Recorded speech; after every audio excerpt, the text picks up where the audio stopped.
Fala, galera do canal Na Esquina, tudo bem? Estamos aí hoje com mais uma live, né? Hoje falando sobre economia aqui no canal Na Esquina. Nós temos aí uma grande convidada, uma convidada ilustre, que é a Juliane Furno. A Juliane Furno que está aí, né, já conosco na sala de bate-papo, pronto para entrar e fazer a sua colaboração. Mas vamos aí conversar primeiramente com os nossos companheiros aqui, os nossos amigos que ajudam na construção desse canal, que ajudam no desenvolvimento desse canal. Temos aí na parte técnica do canal Na Esquina, né, hoje operando aí as lives, aí se der algum problema, o nosso companheiro Daniel Ferreira militante, grande companheiro nosso aí, que está aí hoje no suporte técnico da nossa live aí. Aí, Dan, quer falar aí, se apresentar para o povo? Boa noite a todas e todos. Boa noite, pessoal que acompanha a gente sempre, quem está acompanhando hoje nessa nessa transmissão de hoje. Agradecer, antes de mais nada, a Juliane, a companheira Juliane Furno, que está aí, que se dispôs a vir debater com a gente sobre os outros temas que nós vamos discutir hoje aqui, que tratam principalmente sobre economia. E depois a gente vai conversar um pouco mais, passar de volta aí para o Josias. Isso aí, Dan. Hoje, né, então, a nossa companheira e convidada aqui, a Juliane Furno, né, daqui a pouco ela vai se apresentar melhor aí e vamos iniciar o bate-papo, mas antes da Ju, vamos ouvir aí o Luiz, nosso companheiro Luiz, né, que está aí cooperando da Juventude, da JR, Juventude e Revolução, Luiz, companheiro da UNE aqui na cidade, representa a UNE aqui nas lutas, está sempre aí. Vamos ouvir o Luiz se apresentar então para nós aí. Fala, galera, então, boa noite a todos e todas ligados no canal. É uma honra, né, estar nessa live, né, com a companheira Juliane, né, para falar sobre economia, né, como diz o nosso vice-presidente, né. Eu não entendo nada de economia, mas eu busquei me preparar, né, para esse bate-papo, fiz aí um curso intensivo em banco imobiliário aí, não tô brincando, e vamos tocar essa live e agradeço demais a presença da Juliane e de quem está nos assistindo.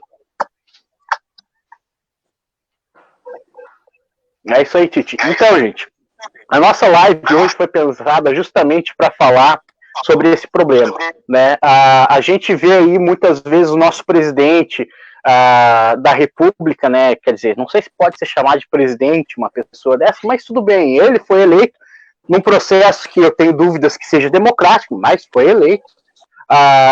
E a gente vê ele falar aí, não querer liberar dinheiro dos estados, não combater esse vírus de frente, não tem nenhuma medida, o correto é essa. E nós não temos nenhuma medida concreta que analise os recursos necessários para enfrentar esse vírus, e também não temos uma atitude, né, que fale sobre o pós-pandemia, qual o caminho que o Brasil deve trilhar. E por isso a gente fez essa live hoje, convidamos aqui a Juliane Furno, que está mestrando em Economia pela Unicamp, ela que entende muito do assunto, e ela vai estar falando sobre esse assunto para nós. Então, a gente convidou ela, né, para falar.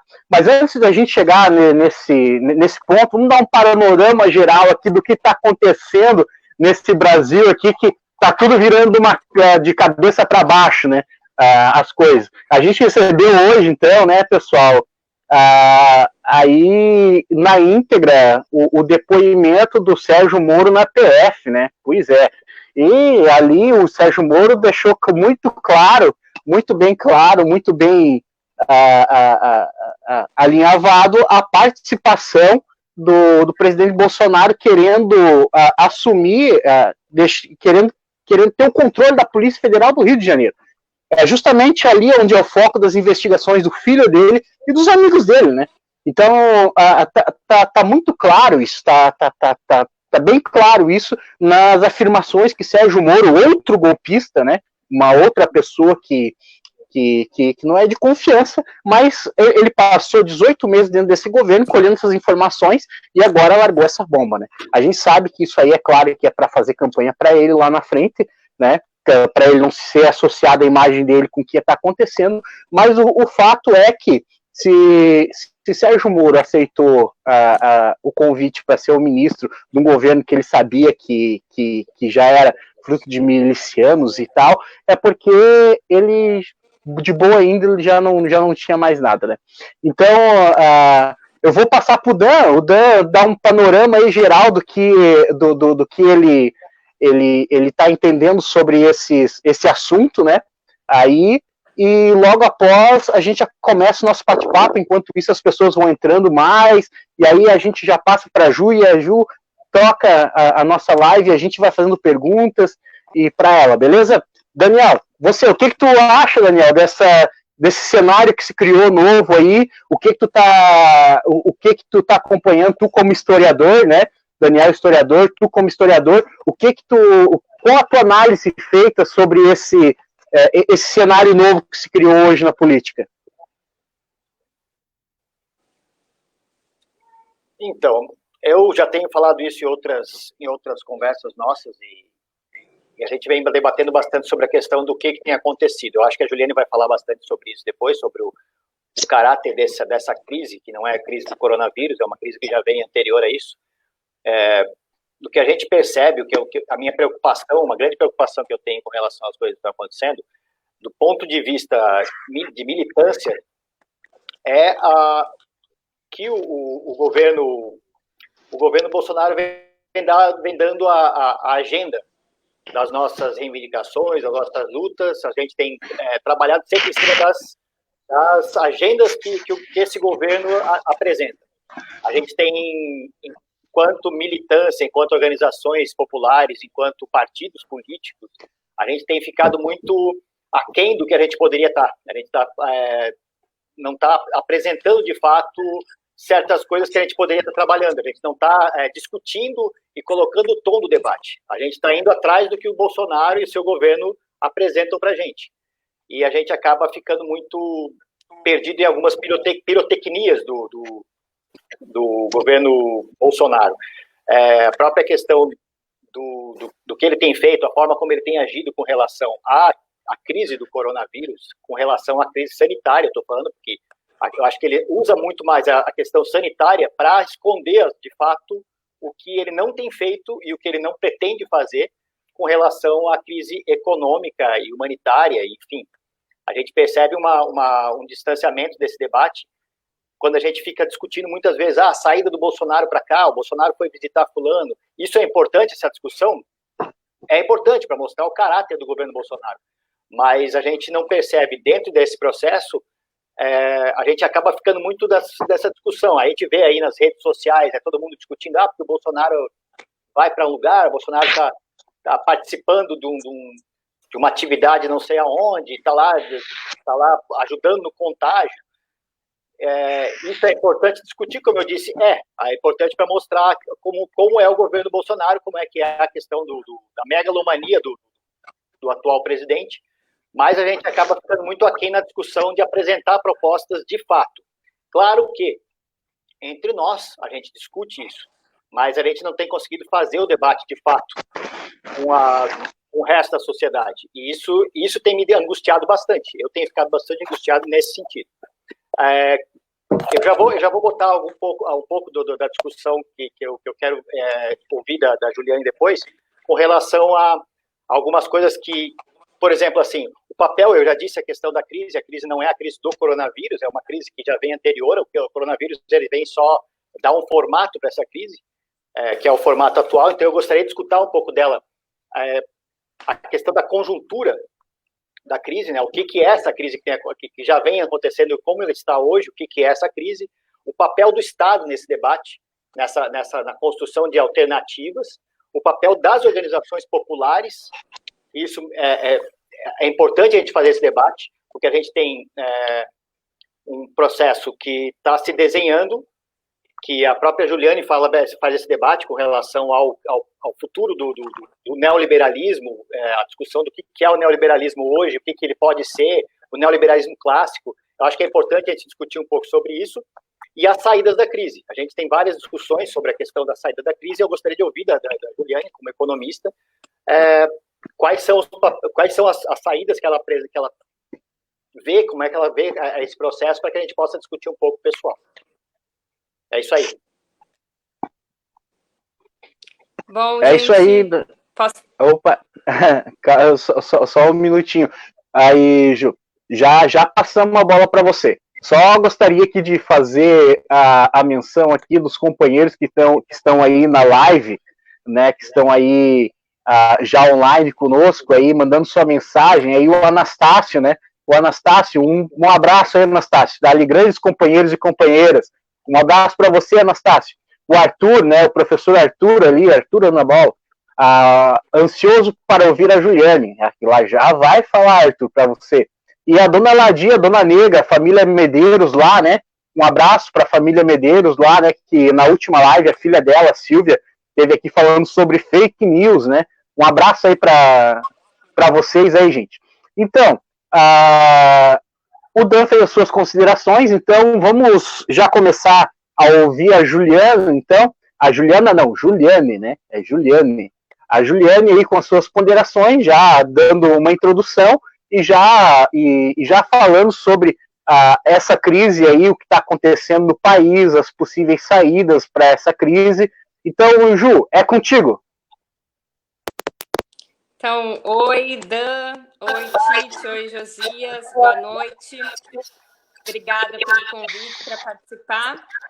Espero que vocês consigam me ouvir, porque, embora eu more no centro de São Paulo, no centro do Brasil, aqui não tem internet fibra ótica, então eu tenho uma internet speed que limita um pouco a minha conexão, mas espero que a gente consiga conversar sobre esses temas.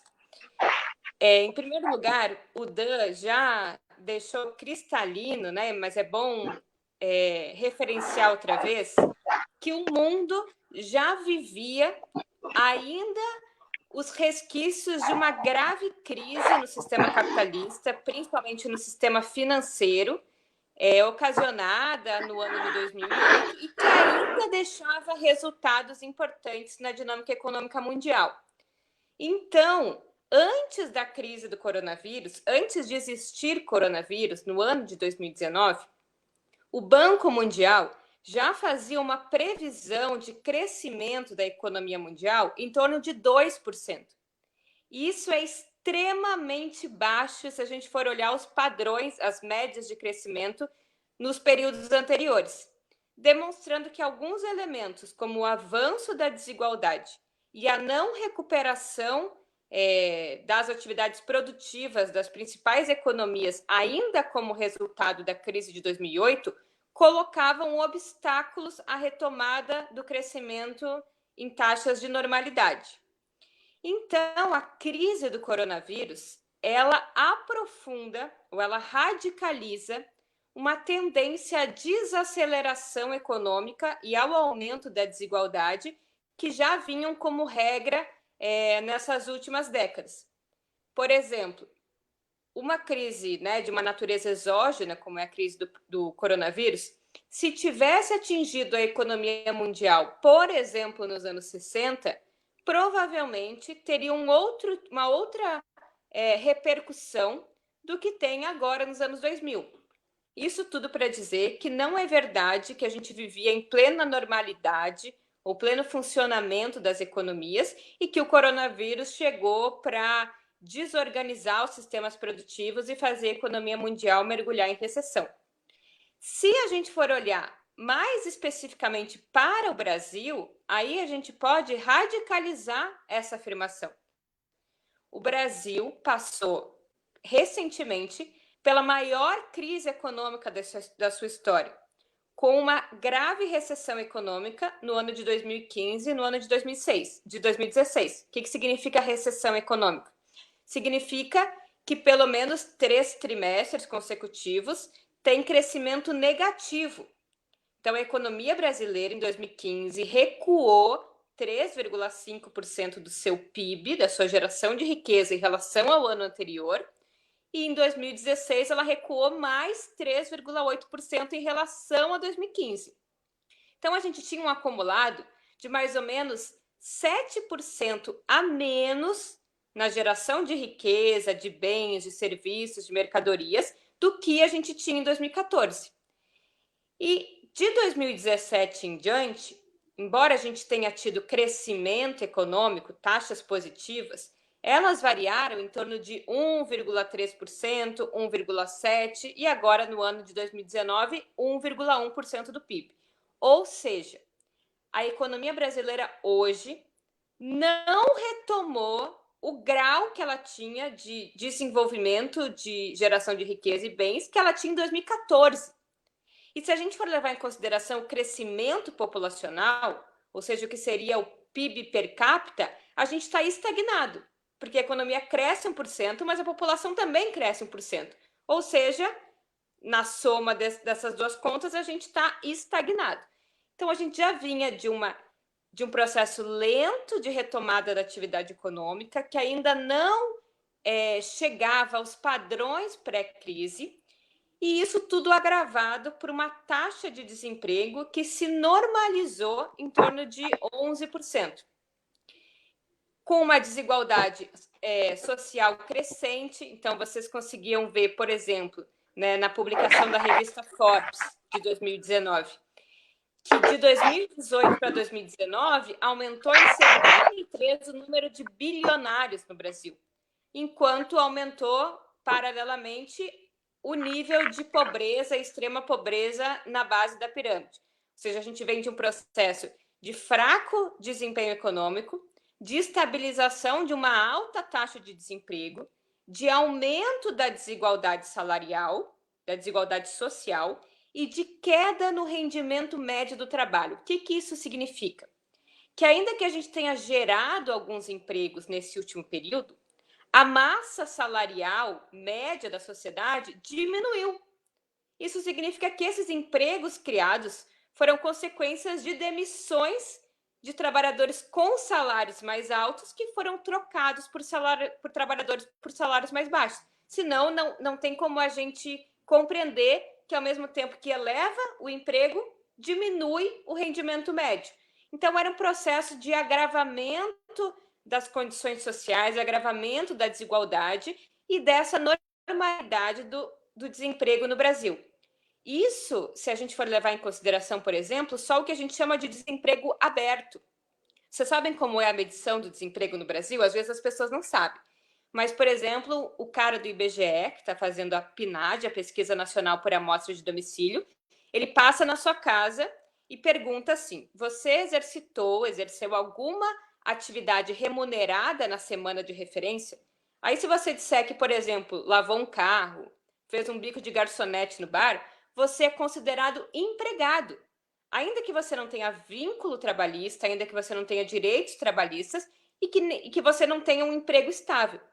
Por outro lado, se você disser que nessa semana que o cara do IBGE passou na sua casa, ou nesse mês, se você disser que você não procurou emprego porque você não podia pagar o xerox do seu currículo, ou porque você não podia pagar o ônibus para ir até o centro procurar um emprego, você também não é considerado desempregado.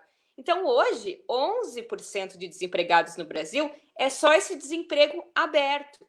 Ele não leva em consideração em torno de 6% da população que é desempregada por desalento, porque a pessoa nem acredita mais que ela possa conseguir emprego na sociedade, e não leva em consideração esses trabalhadores que fazem trabalho intermitente, fazem bico, o que a gente chama de empregado por subutilização. A pessoa está sendo subutilizada, ela teria mais disposição, mais capacidade de trabalhar, mas ela não consegue ser contratada por todas as horas que ela tem disponível. Então, se a gente acrescentar tudo isso, o desemprego por subutilização, por trabalho de bico e por desalento, a taxa de desemprego no Brasil é em torno de 25%. E se a gente acrescentar ainda que parte dos empregados são informais, trabalham com subordinação a um chefe, trabalham todos os dias da semana, mas não tem carteira de trabalho, esse percentual chega a 48%, praticamente 50% do mercado de trabalho ou é desempregado, ou é informal, ou é desalentado. Aí é dentro desse cenário de desgraça que chega a crise do coronavírus. Então, o que é a crise do coronavírus, em síntese? Ela é uma crise drástica do ponto de vista econômico, mas ela é muito diferente das crises que o capitalismo teve no período recente. Então, diferente da crise de 29, que foi uma crise no sistema financeiro, mas que tinha como base uma sobreacumulação de mercadorias, diferentemente das várias crises nos anos 2000, né, as crises na bolha financeira e principalmente a crise de 2008, a crise do coronavírus, ela é uma crise que começa na economia real e só num segundo momento ela vai chegar no mercado financeiro. Por que ela coloca as economias em crise? Porque o coronavírus, a necessidade de isolamento social por conta da propagação do vírus, ela impossibilita a realização da própria natureza da atividade econômica, que é a compra e a venda de mercadorias e de serviços. Então, as pessoas estão dentro de casa, elas não saem, se elas não saem, elas não consomem serviços, elas não consomem mercadorias, e se elas não consomem essas mercadorias e esses serviços, as pessoas que trabalham ofertando mercadorias e serviços também não recebem salário. Então, ela é uma crise da realização da atividade econômica. Como ela é uma crise da economia, da esfera real da economia, da esfera produtiva, e por isso ela é diferente das crises financeiras do passado, o tipo de política para dirimir os efeitos da crise é menos a política monetária, como foi feito nas crises financeiras, ou seja, os bancos centrais injetam liquidez nos bancos comerciais, salvam os bancos, aumentam o volume de crédito, diminuem as taxas de juros, compram os ativos podres dos bancos comerciais. Então, diferente desta modalidade de política monetária, que também é muito importante numa crise na economia real, o principal para tirar o mundo da crise nesse período é o que a gente chama de política fiscal. O que significa política fiscal? Significa o aumento do gasto do Estado para manter o que a gente chama de demanda agregada, ou seja, manter um nível de consumo parecido com o nível de consumo pré-crise. Então, em síntese, em uma frase, significa que em crises que nascem da esfera real, o Estado tem que atuar gastando. E eu sei que isso é esquisito de dizer, porque normalmente essa ideia de aumento do gasto do Estado está associado a vários elementos, inclusive morais, né? Mas o Estado estava endividado. Muita gente dizia, o PT quebrou o Brasil porque quebrou o Estado. Ou mesmo a gente tem que fazer reforma da Previdência e congelar gasto público porque o Estado quebrou, porque não tem mais dinheiro. E essa é a maior mentira que o estudante no primeiro semestre de economia já estuda, que a economia nacional de um Estado ela é muito diferente da economia privada de uma família. Então, uma família, essa sim, tem que gastar só o que ela ganha, senão ela vai recorrer ao sistema financeiro, pagar juros altos, ter que pagar a conta dela no prazo que o sistema financeiro deu. Agora, acontece que o Estado ele é uma autoridade monetária que imprime a própria moeda. Quem de nós aqui tem uma máquina de fazer dinheiro no quintal de casa que pode dar play e aumentar o seu volume de gasto? Mais que isso, o Estado é que determina a taxa de juros do endividamento que ele próprio faz.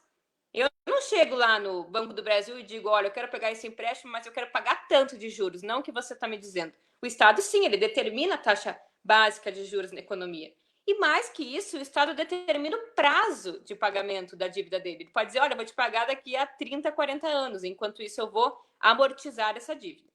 E mais que isso mesmo, é que o gasto do Estado, diferente do nosso gasto de pessoa física, ele não é um gasto, assim, as pessoas acham, o governo transferiu dinheiro e o dinheiro sumiu, né? É um gasto que evaporou.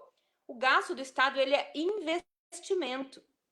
Porque quando o Estado gasta, principalmente através de políticas de transferência de renda, ele está colocando dinheiro em circulação na economia, na mão dos mais pobres, que ao invés de investir ou guardar no colchão, vão gastar. E quando elas gastam, elas fazem demanda para o setor de bens e de serviços, que vai ter que ampliar sua capacidade produtiva, fazendo mais investimento, contratando mais gente, e além de tudo, quando a pessoa gasta em serviços e em mercadorias, ela está devolvendo esse dinheiro para os cofres públicos, porque grande parte da tributação brasileira é justamente em consumo e serviços. Então, parte do que ela gastou volta para o Estado através de arrecadação tributária.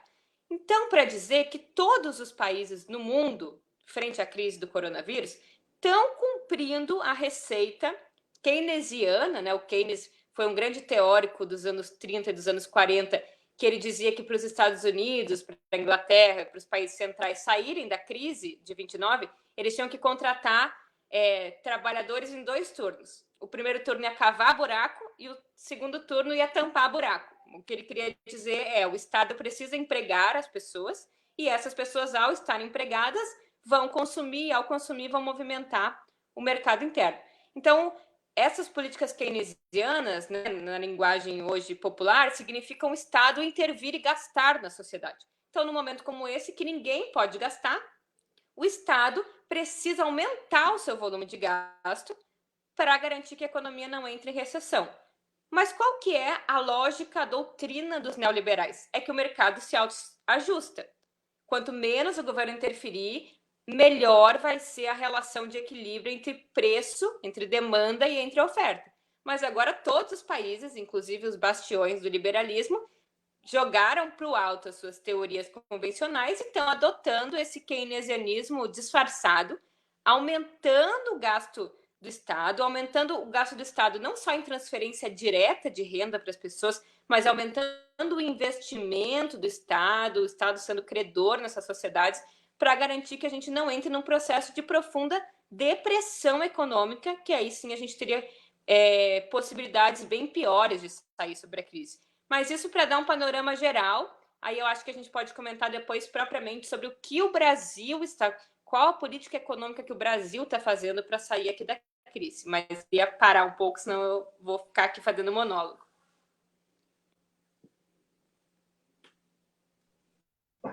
Obrigado, Ju. Nossa, já foi uma tremenda aula que as tuas ponderações aí, né? Então, nós temos aqui os companheiros que estão chegando na live. Chegou agora aí, dando boa noite para nós, o Fabianinho, né? O Fabianinho, ele também é economista, Juliana, né? Além de economista, também ele é barbeiro, né? Ele que me deixou bonito hoje, né? Até colocou lá cabelinho na régua e barba feita pra live, né? Quer dizer, bonito não, menos feio, né? Chegou aí também o Michel Flor, professor, sindicalista da executiva estadual do SINT, né? SINT, Sindicato dos Professores, Sindicato dos Trabalhadores na Educação de Santa Catarina, tá aí chegando na live agora.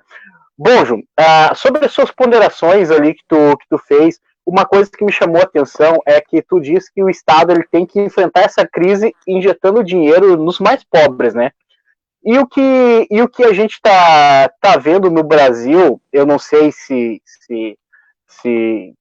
eu estou acompanhando correto, mas o que eu estou vendo é que justamente ao contrário, né? A gente viu que nem naquela primeira semana o governo federal ele disponibilizou, se não me engano, foi 3 bilhões para o sistema de saúde, né?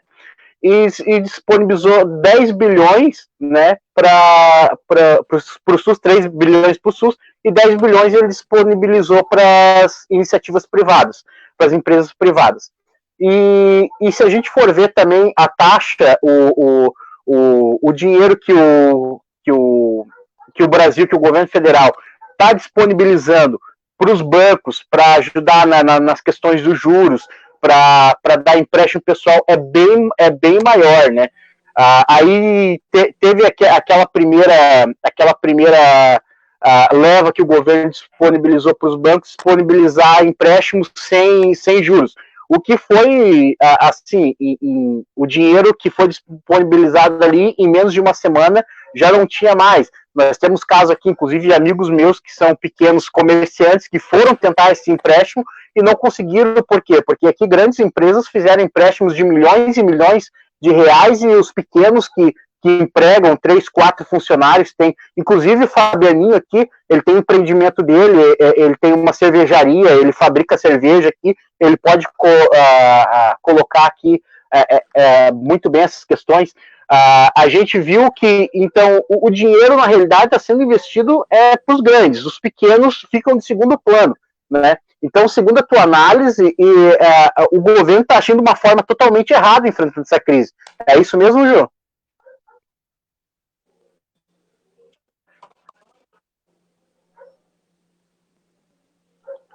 Alô? Oi, talvez eu não tenha ouvido muito bem o final da pergunta.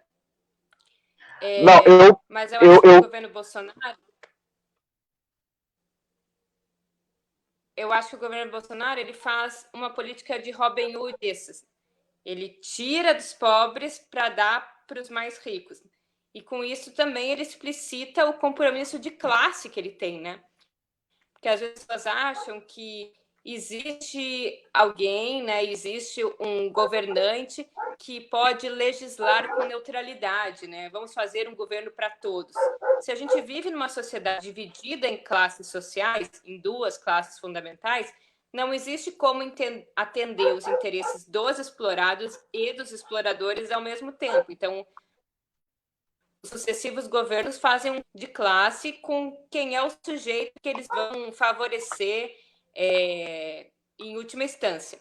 Então, o Bolsonaro, frente à crise do coronavírus, em primeiro lugar, ele demorou muito para emitir as políticas necessárias para que a economia não entrasse numa profunda depressão.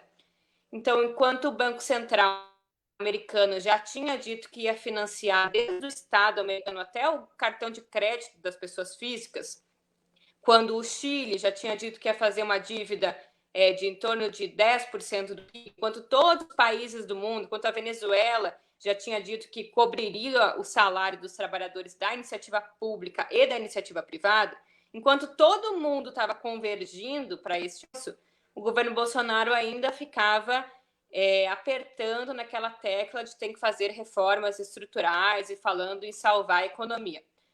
Bom, ele teve que ceder, né, aos constrangimentos de fazer uma política fiscal mais expansiva, não porque ele se convenceu de que isso é o melhor para a sociedade, mas inclusive pela própria possibilidade de gerar uma crise social sem precedente no Brasil. As pessoas, majoritariamente no Brasil, não têm poupança. Elas trabalham no dia para comer no outro. Então, se as pessoas pararem de trabalhar, porque parou de ter demanda e elas não receberem nenhum tipo de ajuda governamental, essas pessoas têm fome e essas pessoas vão aí saqueando os mercados. Então, a própria renda emergencial básica, inclusive, é uma tentativa de garantir alguma estabilidade política para o governo, porque a gente estaria em riscos de uma catástrofe social sem precedentes na história. Mas aí o que o governo fez? Ele fez medidas com uma intensidade baixa, ou seja, aquém do que são as nossas necessidades, e num ritmo muito lento. Além de não exigir contrapartida, que eu acho que é o principal. O que é essa ajuda, a suposta ajuda que o governo Bolsonaro deu para os bancos? Todo banco comercial, quando recebe depósito à vista, ele precisa tirar uma parte desse depósito, uma parte pequenininha, e colocar no Banco Central. É um mecanismo para quando os bancos comerciais quebrarem uma crise financeira, o Banco Central poder salvar os bancos. Então, para isso, os bancos comerciais depositam o que chama de compulsório no Banco Central. Então, o governo Bolsonaro, ele disse o seguinte: olha, bancos comerciais, vocês não precisam dar o compulsório esse ano para o Banco Central. Isso gerou um aumento da capacidade de oferta de crédito de 1,8 bilhões. Só que o Bolsonaro não colocou a contrapartida, dizendo, você não vai repassar essa parte para o Banco Central, mas você vai... Ou seja, você vai emprestar todo que você está tendo a mais para as pessoas com taxa zero e longo prazo de carência. Então, o governo não colocou contrapartida. E os bancos fizeram o quê? Embolsaram esse dinheiro e hoje estão cobrando taxa de juros maiores do que cobravam pré-crise. Então, olha o risco de não condicionar o sistema financeiro às necessidades nacionais. Além disso, a única política para preservação do emprego formal feita no governo Bolsonaro é a MP 936, que também abre. Porque o que é a MP 936? Os empregadores vão poder diminuir jornada e salário de trabalhadores.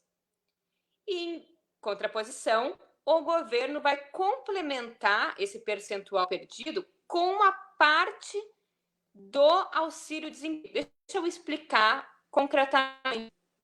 Vocês imaginem uma pessoa que ganha 3 mil reais. Aí ela faz um acordo que ela vai reduzir 25% da jornada dela, reduzindo 25% do salário. O governo ele não vai pagar esses 25% que faltam no salário do trabalhador. Ele vai pagar 25% do seguro-desemprego a que essa pessoa teria direito. E o valor máximo de seguro-desemprego no Brasil é R$ 1.700. Então, ao invés de ser 25% de 3 mil, que é o salário dela, vai ser 25% de 1.700. E quanto maiores são os salários, maior é a perda do trabalhador. Isso, em síntese, significa o que o Bolsonaro está dizendo, que quem vai pagar pela crise econômica são os trabalhadores. Mas os trabalhadores não são os que tomam risco na sociedade, não são os que são donos dos meios de produção, não são aqueles que, por exemplo, têm um aumento, dobram o seu lucro, eles não repartem isso com os trabalhadores, eles não aumentam o salário dos trabalhadores na medida em que aumenta o faturamento. Então, você está dizendo que aquela pessoa que sempre ganha na sociedade capitalista vai continuar ganhando e que o ajuste da crise vai ser sob o salário dos trabalhadores. E, além disso, além de ser injusto do ponto de vista social, é também inconstitucional. Porque mesmo que a reforma trabalhista tenha permitido que parte da negociação possa valer mais do que a legislação, ela ainda preservou que acordo de redução salarial com redução de jornada precisa ser necessariamente um acordo coletivo, representado pela entidade sindical, e não um acordo individual, como prevê a MP. Mas, além do problema social, ou seja, justo socialmente que os trabalhadores paguem pela crise, é também burro do ponto de vista econômico. Porque se esse trabalhador receber menos, ele vai gastar menos. Então, quando a gente sair da quarentena, da pandemia, a gente vai ter um menor volume de dinheiro disponível para ser transacionado no mercado, na compra e na venda de mercadorias. Países como a Inglaterra, que é super neoliberal, está aportando em torno de 80% do salário dos trabalhadores da iniciativa privada de pequenas e médias empresas. Então, não é nenhuma jabuticaba brasileira pagar parte dos salários em empresas que não têm capital de giro e que sobrevivem da geração de caixa, e por estarem paralisadas não vão ter rendimento nesse período.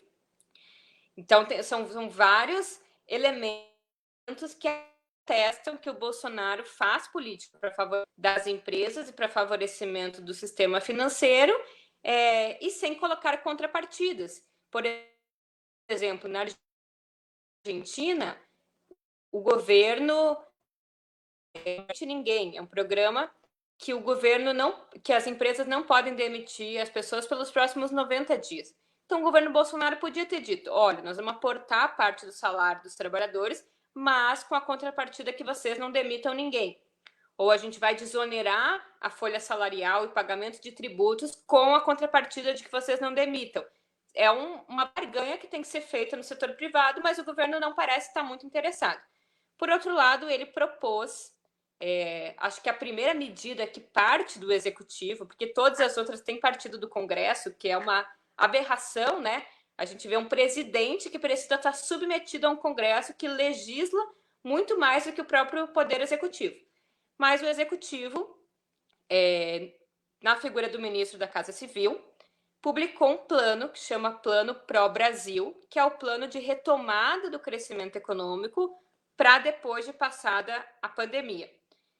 Bom, esse plano, para começar, desagradou muito a equipe econômica. O Guedes nem foi no lançamento do plano, inclusive tem feito várias chantagens de que vai se demitir, porque ele acha que o plano envolve muita gastança e ele é um cara comprometido com o ajuste fiscal. Bom, essa gastança que o Paulo Guedes está dizendo que esse plano vai incorrer é em torno de 30 bilhões de reais pelos próximos 3 anos. Então, são 30 bilhões em 3 anos que o Estado vai despender através de investimentos para a retomada da atividade econômica. A gente ouve 30 bilhões e pensa, nossa, é dinheiro para caralho. Acontece que se a gente for comparar, por exemplo, com o que foi o PAC, ou seja, uma iniciativa, o PAC 2, né? Uma iniciativa também de conter uma crise, que foi a crise de 2008, o PAC despendeu o dobro do que está propondo a Casa Civil no programa Pro Brasil. Ou seja, o PAC, que era uma política anticíclica na crise de 2008, que tinha proporções muito menores que essa, despendeu o dobro em recursos para retomar a atividade econômica. O programa Minha Casa Minha Vida, só no ano de 2014, desembolsou 78 bilhões. E o governo quer, repito, gastar 30 bi em 3 anos. Isso significa que em cada ano a gente vai gastar o equivalente a 0,01% do PIB. Isso é completamente insuficiente para as nossas necessidades. E, por outro lado, esse plano também não apresenta, por exemplo, que setores que vão ser carro-chefe da retomada do crescimento econômico, que é um elemento importante. Você, inclusive, fazer política industrial setorial, escolhendo quais são os setores que têm mais efeitos multiplicadores, que são mais intensivos em trabalho, que absorvem mais mão de obra, ou que tem mais efeito multiplicador no desenvolvimento local, no trabalho e na renda, também são elementos importantes que o plano fala zero sobre isso. Então, me parece que a política econômica levada adiante pelo governo Bolsonaro, ainda que tenha sido constrangida a ser mais intervencionista, ainda assim, o ritmo, a intensidade e a ausência de contrapartidas estão muito aquém das nossas necessidades, o que já está gerando uma estimativa, que eu li hoje no Valor Econômico, de retração de 11% do PIB brasileiro.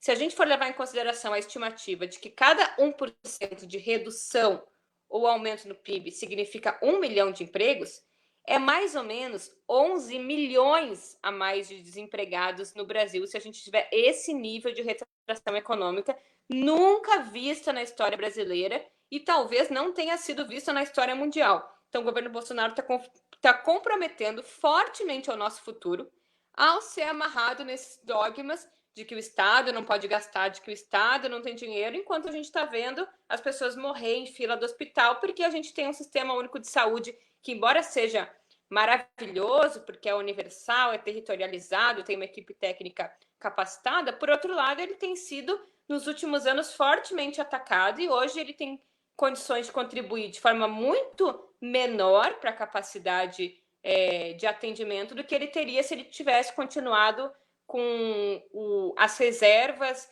de gasto do orçamento que eram vigentes anteriormente à aprovação da PEC do teto dos gastos. Ok, obrigado, Ju. Então, é justamente, né, o governo Robin Hood ao contrário. Você colocou um termo muito, muito correto aí. Mas a gente tem a contribuição dos companheiros aqui, Ju, e assim, ó, vai ser lançadas as perguntas na tela para você e tu tem acesso aí ao chat também. Ao chat aí tu pode abrir a tela aí no teu computador que tem as perguntas do povo aí. O Arthur, inclusive fez uma pergunta aí para você, que o Dan agora está colocando na tela a pergunta do Arthur aí, tu pode acompanhar e aí tu pode ir respondendo, né? Já mandar um abraço aqui também aí pro pessoal lá de Frei Rogério, né? Ali o companheiro lá do assentamento Índio Galdino, companheiro Marco André Rodrigues, né, que está na escuta aí da live. Se tiver a sua pergunta, pode mandar para nós também, companheiro André. E a Ju vai estar respondendo. Então, a pergunta já está ali na tela, a pergunta do companheiro Arthur, E, enquanto isso, vamos ouvir o Luiz Carlos, o Tite, que também tem uma contribuição para fazer. Dan, pode colocar o Tite?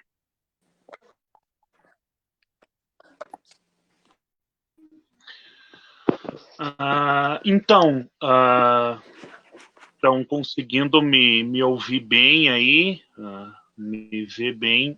A minha contribuição, na verdade, né, uma aula da Juliane, né, e o jeito que ela explica, né, algo tão complexo como economia de uma maneira que um leigo como eu pode entender, né. Eu queria ver com a Juliane se eu tenho uma linha de pensamento, se ela é equivocada ou se ela faz algum sentido. Porque tá todo mundo falando que a crise do coronavírus ela significa a morte do capitalismo neoliberal, né? Desse capitalismo especulativo, financeiro, como a Juliane bem colocou, grandes potências neoliberais estão recorrendo, né, a essa política keynesiana, né, a Inglaterra, os Estados Unidos. Mas se você pegar a história, as grandes economias do mundo, elas se construíram através da exploração das chamadas periferias do mundo, né? E a gente percebe que o Bolsonaro está insistindo nessa política neoliberal aqui, porque no governo Bolsonaro, o Brasil que tinha ascendido a uma autonomia mundial, né, no cenário, voltou a ser uma periferia do mundo, voltou a ser um puxadinho dos Estados Unidos.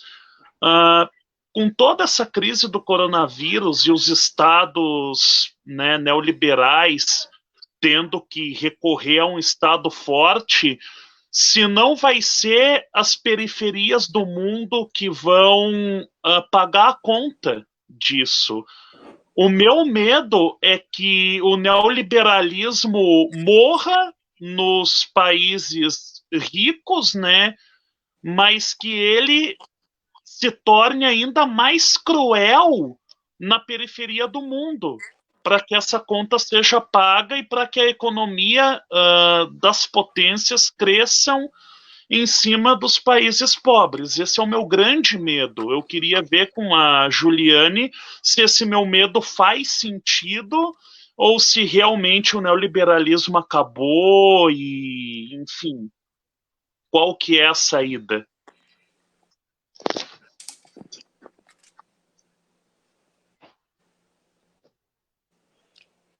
Muita educação, eu acho que é isso, assim, o Brasil ele saiu de uma situação de uma presença mais ativa na dinâmica internacional, de valorização da autonomia política, da soberania econômica, tentando construir, inclusive, uma unidade com outros países da América Latina para fazer frente à ofensiva imperialista tradicional e tentar retomar, inclusive, a industrialização em alguns setores que faziam o Brasil exportar capitais, exportar serviços de engenharia, por exemplo, rompendo um pouco com a lógica da divisão internacional do trabalho, né?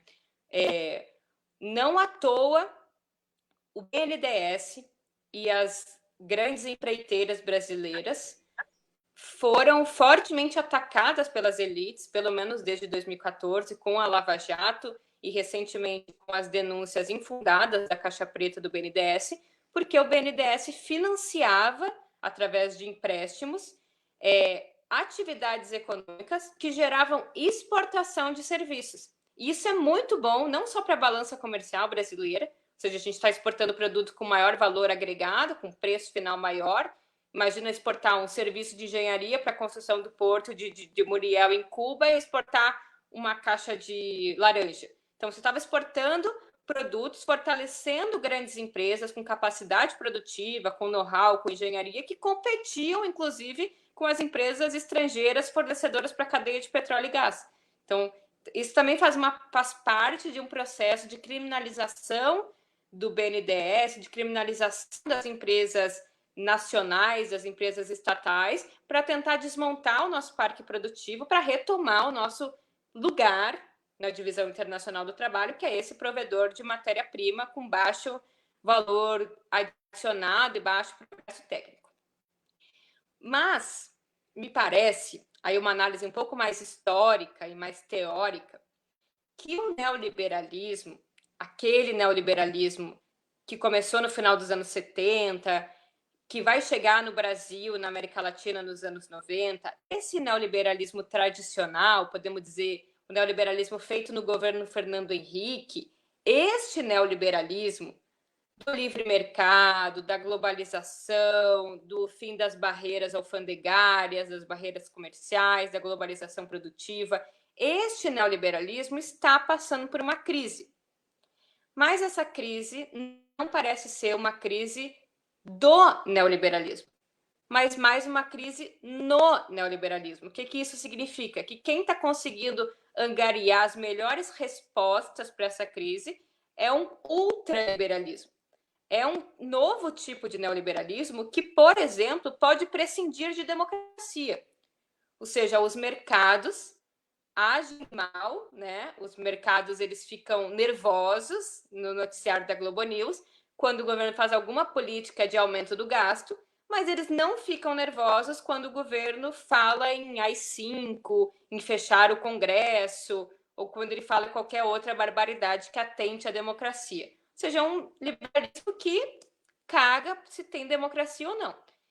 Esse novo neoliberalismo, sendo muito capitaneado por figuras como Bolsonaro, como Trump, como Boris Johnson na Inglaterra, ele, inclusive, se contrapõe a algumas instituições do neoliberalismo, como a plena abertura comercial, questionam a globalização, etc. Então, essa crise do neoliberalismo, ela tem sido respondida por uma conjunção de 3 elementos.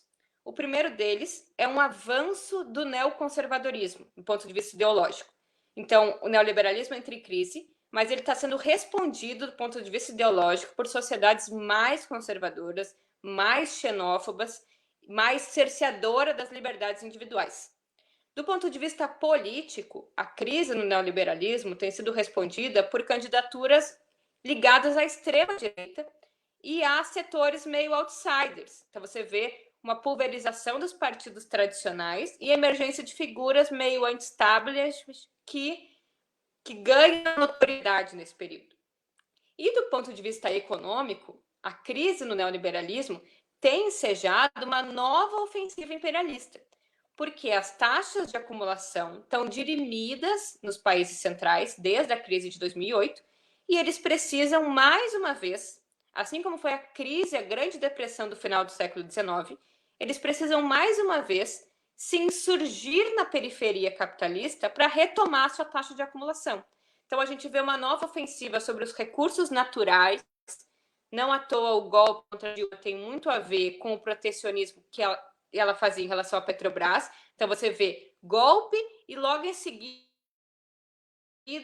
de abertura do mercado. Você vê pressões sobre a Venezuela, você vê várias iniciativas do imperialismo e, inclusive, pressões sobre o que a gente chama de mais-valia do Estado. Então, os setores públicos que o Estado administra, esse capital também tem interesse, como era, por exemplo, a proposta de capitalização da Previdência, ou seja, passar o gerenciamento das contas do setor público para empresas grandes, seguradoras e empresas financeiras internacionais. Então, parece que o neoliberalismo está passando por essa crise. Só que, diferentemente da crise do liberalismo entre os anos 1920 e 1930, que existia uma União Soviética, que era um polo político de resistência ideológica e que exportava a ideia de revoluções, né? Hoje a gente pode pensar a China como um país, né, que, de certa forma, é um socialismo de mercado, um capitalismo de Estado, mas ela não exporta revoluções. Você não tem mais essa retaguarda ideológica que, inclusive, colocava freios ao próprio desenvolvimento predatório do capitalismo. Você for pensar Plano Marshall e toda a política de Estado de bem-estar social europeu, tem muito a ver também com criar melhores condições para que a pobreza desses países não fosse capitalizada por um sentimento de socialização dos meios de produção. Então, o neoliberalismo está em crise. Quem tem conseguido responder isso é a extrema-direita. A gente não tem uma alternativa socialista no horizonte, mas agora a gente tem um novo ingrediente, que é a crise do coronavírus. Então, a crise do coronavírus pode ser a radicalização desse novo neoliberalismo, com saídas mais autoritárias, de maior guerra comercial e maior divisão entre os países, ou pode ser uma saída capitalizada por um sentimento de solidariedade, de Estado intervencionista, de regulação do livre mercado, que pode ser ensejada pelos movimentos sociais. A mesma crise de 29, como eu falei, que encontrou, que abriu condições para a existência do que a gente chama de keynesianismo, o Estado regulador, vai gerar as experiências de Estado de bem-estar social. Esta mesma crise de 29 gerou na Alemanha, na Espanha, no Japão e na Itália experiências nazifascistas. Então você tem um problema, uma crise do liberalismo nos anos 20, com a crise de 29. Por um lado, existe uma resposta intervencionista keynesiana, mas, por outro lado, existe uma outra resposta também intervencionista, que também criticava o Estado liberal, mas que era mais autoritária, mais totalizante e mais conservadora. Então, a janela da história está aberta. O que a gente fala hoje, há um tempo atrás, se eu falasse, eu sairia de casa na camisa de força. Se eu dissesse que o Estado tem que aumentar o endividamento público nesse momento, se eu dissesse que teria que emitir moeda, inclusive, aumentar a base monetária na sociedade, eu sairia presa aqui de casa. Mas essas questões, por outro lado, agora podem ser ditas e têm adesão. Então, a gente está num processo de aceleração do processo histórico, da consciência histórica, em que abre-se precedentes, como dizia o Marx, as sociedades vão se transformando a partir de mudanças na base material. E essas mudanças na base objetiva, na estrutura econômica das sociedades, vão criando condições de novas ideias do ponto de vista ideológico. Então, a gente está nessa possibilidade de disputar corações e mentes por um tipo de economia, por um modelo de Estado, por um tipo de política pública que atenda aos interesses da população mais pobre e não essa ideia de livre mercado e mercado autorregulador tipicamente neoliberal.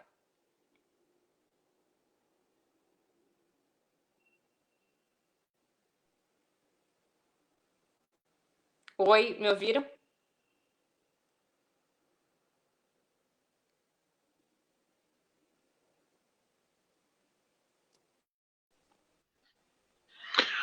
Oi, nós aqui estamos te ouvindo sim. Não sei se aconteceu alguma coisa com o Josias, que estava... Não. Ô, Tite, desculpa, gente. Eu estava falando aqui, mas o meu microfone está fechado. Aí é claro que eu ia sair a voz. Então, assim, a gente escutou muito bem a tua explicação, muito boa. Tanto é que o pessoal está participando aqui, surgiram muitas perguntas, né? Nós temos aqui a Mariana. Eu vou pedir para o Dan colocar a pergunta dela aí no ar. A Mariana, a Mari, né? A Mari Malheiros, a nossa grande companheira aí, ela tem uma pergunta para você bem pertinente. A Mari, Ju, para você entender, ela é uma companheira aqui do canal Na Esquina, ela é companheira do Tite, principalmente do Tite, né? Ela é companheira do Tite, ela é mestranda em neocolonialismo, é uma advogada popular, né? E é mestranda em neocolonialismo. E ela tem uma pergunta aí para você, ó. Cheguei atrasado. Tudo bem, Mari, a gente perdoa. Tu tens dados comparativos sobre a intervenção do Estado brasileiro em relação a outros países sul-americanos? A tendência neoliberal é mais nacional ou sul-americana? Aí tá a pergunta, né? Aí ela tem outra pergunta também, né? Como tu vê o futuro dos BRICS após pandemia? Há alguma esperança de sobrevivência do Brasil no bloco? Tem alguma esperança, né, do Brasil sobrevivendo no BRICS? E a Letícia Zanqueta, ela faz uma pergunta também. Boa noite, Juliane. Obrigada pelos esclarecimentos. Em relação ao setor da agricultura, gostaria de saber se haverá impactos nos custos de produção, já que insumos são oriundos de exportação, e também se haverá queda do consumo resultante dos baixos salários e privações de gastos. Daí a pergunta da Letícia e também o Michel Flor, professor Michel Flor, né? Aí nosso grande companheirão, aí um abraço, Michel, um abraço para a Regina também, que estava de aniversário, Michel, dá um abraço para ela lá. Juliane, pode explicar a diferença mercante da política econômica entre os governos anteriores e o atual? Então tá aí essas três indagações aí para a Juliane, né, discorrer aí sobre o ponto. Passa a bola, então. Bom, vocês fazem perguntas muito difíceis, que exigiriam muito tempo, mas eu vou tentar ser bem objetiva. Começar pela última.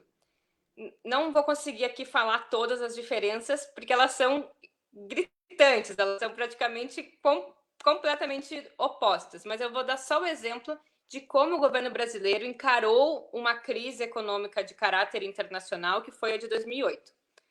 Então, por exemplo, quando acontece uma crise, como foi a de 2008, as famílias e as empresas elas têm uma tendência de contração do seu gasto. Então, as pessoas gastam menos porque elas têm insegurança com relação ao futuro, e as empresas gastam menos porque elas também têm insegurança com a obtenção de lucro. Se todo mundo começa a gastar na sociedade, aí entra em inflação, né? As pessoas não gastam, se um não gasta, o outro não arrecada. Então, o Estado brasileiro se comportou de forma anticíclica na crise de 2008. Por exemplo, o volume de investimento da Petrobras quase duplicou em 2008 e 2019 em relação ao que era em 2007. Ou seja, existiu uma aposta do governo brasileiro de usar as empresas estatais como um instrumento do Estado anticíclico para não fazer a economia entrar em depressão. Assim como o programa Bolsa Família foi acrescido em mais de 1.700.000 pessoas que entraram no programa durante a crise de 2008. E assim como o salário mínimo também teve um reajuste elevado nesse período. Então, é só exemplos de políticas que, por um lado, são importantes do ponto de vista social, mas que também cumprem com essa prerrogativa de garantir a economia aquecida. 2014, quando a gente estava entrando num processo de desaceleração econômica, também existiram políticas nesse sentido. 2010, na verdade, entrando em desaceleração econômica, Minha Casa Minha Vida, e outros vários programas sociais, inclusive políticas que a gente pode questionar, como a desoneração de impostos feitas no governo Dilma ao sistema empresarial, mas que garantiram durante certo tempo que o desemprego não chegasse no Brasil de forma tão abrupta. Então, as diferenças são várias, mas, em síntese, essa diferença da percepção de que o Estado tem que atuar como um elemento contracíclico. E isso é legal, vou trazer mais uma vez a ideia do Keynes, porque às vezes a gente fala assim, porque a gente tem que gastar, né, o aumento do gasto do Estado para fazer frente às necessidades fiscais. O Keynes, e eu estava lendo hoje, inclusive, fichando um texto sobre isso, ele era um defensor do equilíbrio fiscal, inclusive que os serviços públicos tinham que... Ou seja, eles tinham que arrecadar mais do que eles gastam para poder cobrir outra área de investimento. Mas o que ele dizia? Isso em períodos de normalidade. O que os governos petistas fizeram? Eles fizeram um tal de superávit fiscal, ou seja, eles arrecadaram mais do que gastaram durante 12 anos de governo. E no ano de 2014, a primeira vez que a gente teve déficit, que a gente então começou a gastar mais do que arrecadou, foi aquele alarde da mídia dizendo que o Brasil estava quebrado. É isso. Em momento que as famílias e as empresas estão consumindo de forma normal, ou seja, que a economia está aquecida e está tendo crescimento econômico, aí o Estado não gasta. Aí ele gasta menos, faz uma poupança e garante que ele possa pagar a dívida do período anterior. Para quando as pessoas pararem de gastar, porque a economia está em desaceleração ou em crise, aí sim o Estado gasta. Então não é que o Estado sempre tem que gastar mais do que ele arrecada. É que em períodos de crise ele pode sim lançar mão do seu gasto como um elemento para contribuir que as pessoas continuem vivendo, comendo e que a economia não entre em profunda desaceleração. E como que ele faz isso, né? Eu acho engraçado, o Bolsonaro dizia, o Estado está quebrado. Como agora ele diz que vai ter um programa para gastar 30 bi? Ou como que se o Congresso aprova uma ajuda emergencial de R$600, o Estado tem dinheiro para pagar? Essa é a prova de que não existe essa história de o Estado quebrou, o Estado não tem dinheiro. O Estado, ele emite a própria moeda, em última instância, ele pode dar play na máquina. Mas aí vem um economista quadrado, que estudou economia em manual, e vem e diz assim, mas imprimir moeda gera inflação. O que é outra besteira. Imprimir moeda gera ou não gera inflação a depender da conjuntura econômica. Em economia, as pessoas tentam fazer a economia ser uma ciência exata, mas ela não existe regra a priori. Então, se a gente estivesse no estado de pleno emprego e eu aumentasse a base monetária, geraria inflação. Mas a gente está no período que as empresas têm muita capacidade ociosa. Ou seja, se aumentar o volume de moeda na sociedade e as pessoas demandarem mais mercadorias, ao invés de aumentar os preços porque não tem no mercado, as empresas vão ocupar aquela capacidade instalada e vão produzir o que falta. Então, não existe nenhum risco de inflação. Então, o Estado pode fazer endividamento público, como todos os países do mundo estão fazendo. Ele pode fazer outros mecanismos de aumento da base monetária sem necessariamente imprimir o papel moeda, que é a tal da compra de títulos públicos pelo Banco Central. Então, você só muda quem é credor e quem é devedor, porque Banco Central e Tesouro são dois órgãos do Estado. Você pode usar a equalização das reservas cambiais, você pode até imprimir papel de moeda, se fizer uma emenda constitucional. Então, é possível financiar o gasto do Estado, e eu acho que esse é um acontecimento importante. Eu acho que nunca mais vai se ensinar economia dessa forma tosca, né? Inclusive, a jornalista da Globo News, naquele dia entrevistando o Vitor Hugo e o Haddad, falou, mas não pode imprimir moeda porque não tem lastro. Gente, o fim do lastro da moeda em ouro aconteceu em 73, desde lá não existe lastro. E com isso eu já quero responder a pergunta do Banco dos BRICS. Por que hoje o dólar é a moeda de curso internacional? Já foi a Libra e agora é o dólar. A Libra era vinculada ao ouro, o dólar durante muito tempo foi vinculado ao ouro também. Depois, em 73, o Nixon disse que dólar não valia mais ouro e quem quisesse acreditar no dólar acreditava. Então, hoje a gente acredita num papel timbrado que diz que vale tantas coisas, mas que concretamente não tem lastro em nada. O dólar se fortaleceu como uma moeda por algumas características, por exemplo, o grande crescimento econômico americano, o poder das armas do imperialismo estadunidense e a confiança na moeda. Hoje, a China também tem um alto crescimento econômico, ela não tem o poder das armas, inclusive por uma perspectiva não imperialista de autodeterminação dos povos e não de uso da força, mas nada impede que a gente não viva esse novo período, inclusive com uma nova rodada de questionamento do dólar. Se a China resolver não comprar mais nada em dólar, não aceitar mais o dólar, ou se o Banco dos BRICS e esses países que compõem os BRICS forem transacionar entre eles numa nova moeda, você coloca um freio à hegemonia do dólar e é possível que a gente viva mudanças do ponto de vista monetário neste período. Sobre os países aqui da América do Sul, eu só sei do Chile e da Venezuela e da Argentina. Então, o tipo de receituário tem mais a ver com o tipo de política econômica e política, em última instância, dos governos, do que algum padrão de normalidade. Então, o Chile, mesmo com o governo liberal do Piñera, tem feito uma política expansionista de manutenção do gasto, e Argentina e Venezuela nem se fala, estão sendo exemplos de um Estado comprometido com salvar vidas, manter o nível de renda, não aumentar o desemprego na sociedade, e isso, com certeza, é um desdobramento do tipo de sociedade, de projeto de sociedade que foram alavancadas por esses governos.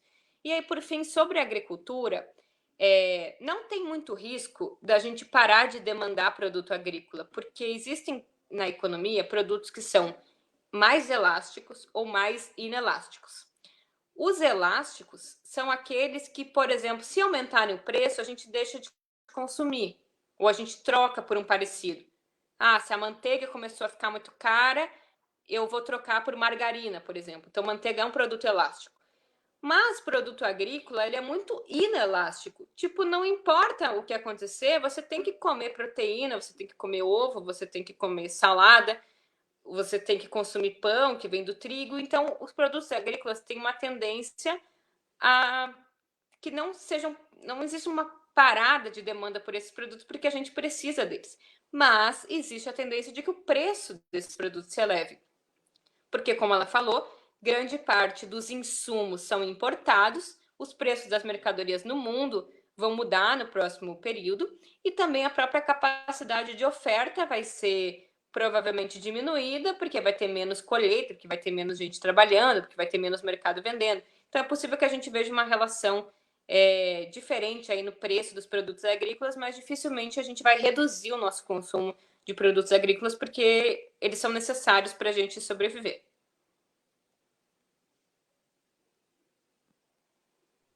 Ok, obrigado, Ju. Nossa, cara, assim, ó, foram tantas informações que a gente passou, já estamos 1h10 de programa e parece que a gente está conversando há 5 minutos, né? São tantas informações, temos tantas perguntas. Eu mesmo tinha anotado aqui no meu caderno aqui várias perguntas para fazer para a Ju, mas como o pessoal está participando aí da live, fazendo as perguntas, né? Professor Arthur, professor Michel, a Letícia, muito obrigado pela a sua colocação. Letícia é agricultora, produtora da agricultura familiar. Ela, juntamente com o Dan, também o Dan, apesar de ser servidor público federal, também é agricultor familiar. A advogada, nossa advogada, mestrando em neocolonialismo aí, a Mari, muito obrigado pelas participações. Ao Fabianinho, a todo mundo aí que está mandando as suas perguntas, obrigado. A gente não vai mais ter tempo assim de colocar tudo aí. Tem o Michel ali que quer aproveitar o espaço para parabenizar o canal pela iniciativa, onde temos a possibilidade de nos informar e também formar a linha econômica, um tema complexo para que está sendo exposto de forma muito e que está sendo exposto de forma muito didática. Parabéns. Obrigado, Michel. Muito obrigado pela tua cooperação. Obrigado para todo mundo. Professor Arthur aí dizendo, nossa, que aula, realmente uma aula. A Juliane ajudou muito, com muito esclarecimento, muito esclarecedor esse debate hoje.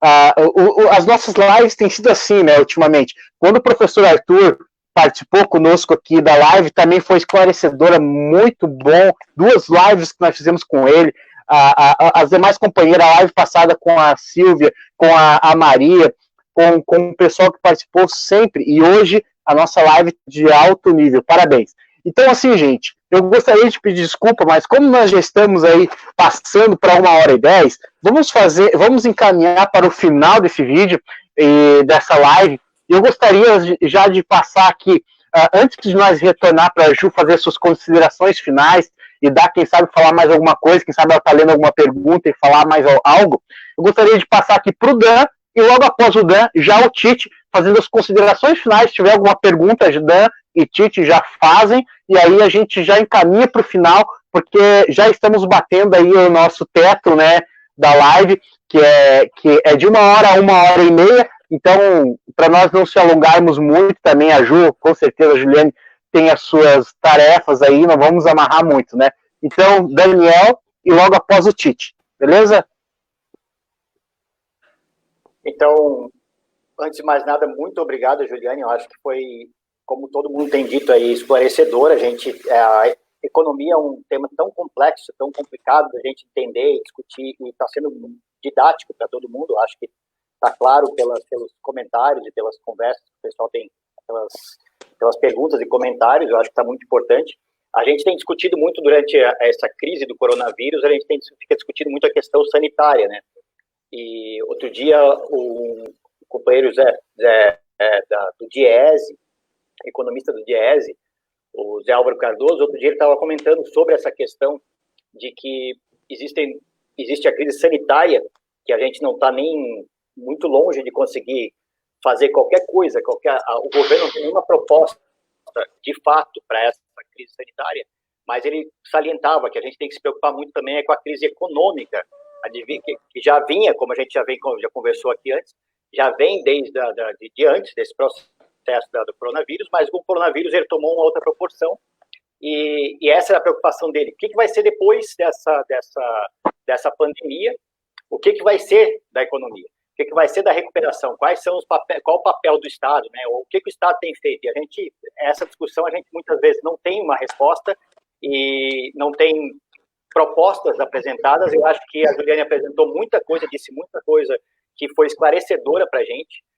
E acho que foi importantíssima essa live, assim como foi todas as outras, como o Josias já disse. A gente tem tentado trazer discussões aqui de vários temas: educação, assistência social, a questão da imprensa, fake news, e agora com a economia. Eu acho que a gente vem fazendo um trabalho que não era a ideia do canal trazer só sobre pandemia, mas a gente está no meio de uma pandemia, a gente tem que discutir sobre isso, e é o que o pessoal quer saber. Eu acho que está sendo importantíssimo esse debate, e a questão, como eu disse, a questão da economia é uma coisa que a gente fica muitas vezes preso ao que a gente não conhece, né? Então, a gente fica... Eu comento bastante que o pessoal a gente vê os economistas de internet, né, os autodidatas, que leem várias coisas por aí, e principalmente a gente vê isso muito entre o que a gente chama de bolsonaristas, fazendo mil e uma colocações, muitas vezes fantasiosas, e a gente fica assustado com a forma como as pessoas não compreendem a economia, e muitas vezes soltam aí a gente brinca aqui no Sul, a gente fala os seus balões, né? E a gente fica preocupado como isso vai acarretar no pensamento, como disse o Michel, na linha econômica do que o pessoal pensa. Claro que a gente, quando está nos movimentos populares, movimento sindical, a gente tem um debate, mas é sempre muito importante tudo isso que a Juliane trouxe para a gente. Eu acho que nos enriqueceu muito o nosso debate.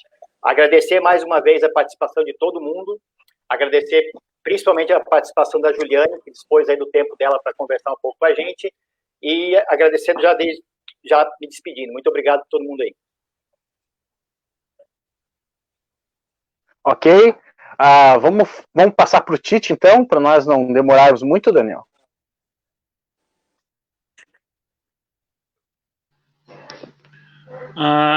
Então, eu só queria aqui também deixar o meu abraço, né, a minha consideração final, agradecer muito a Juliane pela disponibilidade, né, e dizer aqui que inteligência, né, não é só os diplomas que você tem, mas a maneira com que você passa esse conhecimento para os leigos, né. Além de todo o conhecimento da Juliane, né, uma doutoranda, ela consegue passar de uma maneira que o leigo entende, né. Não sei se vocês percebem, mas aqui, né, eu estou no meu quarto, aqui atrás tem um pôster, né, esse barbudo aqui é o Paulo Freire, e todas as lives que a gente fez com todos os companheiros, com o Arthur, com o Bob, com a Maria, com a Mariana, né, com a Silvinha, todos eles são especialistas e todos eles souberam passar o conhecimento de uma maneira que o povo e que qualquer um que assistisse pudesse entender.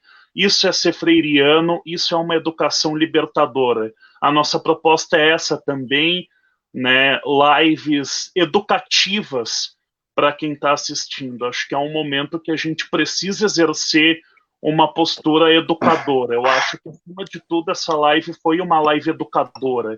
Então, eu agradeço demais a Juliane pela disponibilidade e por essa postura educadora nessa live. Foi muito esclarecedor, né?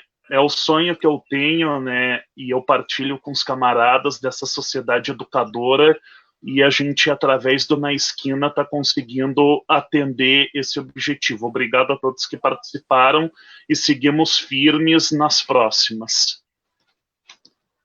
Ok, muito obrigado, Tite. Eu já vou passar a bola para a Ju, mas antes eu recebi uma pergunta aqui no WhatsApp, que a pessoa está perguntando aqui, Ju. Ela disse: Josias, eu tenho vergonha de comentar lá no Facebook e colocar a minha foto para rodar. Mas pergunta para a Juliane se as fake news que a gente recebe sobre os dinheiros dos estádios está interferindo nos leitos dos hospitais, se isso é verdade. Então, vou passar para a Ju aí, né, para a Ju já fazer suas considerações finais e já responder sobre essa pergunta aí, né, dessa pessoa que está pedindo aí para falar sobre essas fake news aí que a gente vê, que se realmente o dinheiro que investiram na Copa do Mundo, nos estádios, está interferindo hoje na qualidade da saúde. Juliana, você.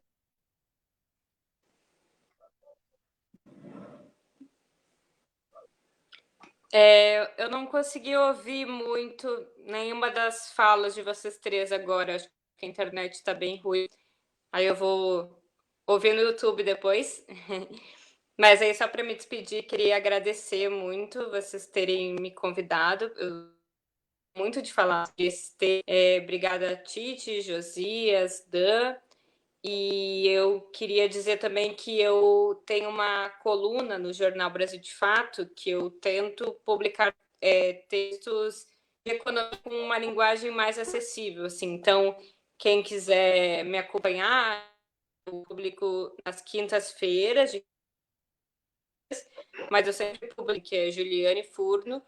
Aí, quem quiser acompanhar, eu fico bem contente quando as pessoas leem a coluna e acham que ajuda, assim, concretamente a compreender mais econômicos, quanto a se envolver neles, porque a economia não pode ficar para economistas, porque os economistas geralmente são quadrados e acham que tudo se resolve. Então, o ideal é que todo mundo participe desse tema, que diz respeito a toda a nossa vida, e quanto menos técnico ele for, mais a gente consegue socializar esse conhecimento para que mais pessoas se debate econômico, que é o debate da vida da gente. Então, obrigada pelo convite. Ok, obrigado aí, Ju, eu que agradeço. Então aí, galera, chegamos ao fim de mais uma live, né? Eu peço para que vocês compartilhem esse vídeo, compartilhem essa verdadeira aula que nós tivemos aqui hoje, compartilhem com seus amigos, vamos disseminar essas informações que recebemos aqui hoje, beleza? Eu vou pedir para o Dan colocar todo mundo aqui agora, colocar o quadro com todo mundo aqui agora, para nós dar um tchau coletivo para os nossos telespectadores. Tá aí, né, o Tite, a Ju, o Dan. Muito obrigado, gente. Compartilhe essa live. Próxima terça-feira, às 20h30, nós temos aqui mais uma live ao vivo. Live ao vivo é boa, né? Mas nós temos aqui mais uma live diretamente com um tema muito importante que estaremos debatendo com vocês, beleza? Próxima terça-feira, às 20h30, mais uma live com um tema muito bom. A gente já está preparando o tema que a gente vai, durante a semana, dizer para vocês qual será. Um abraço, gente, e até mais. Boa sorte aí e se cuidem. Máscara, álcool em gel, se cuidem. Um abraço.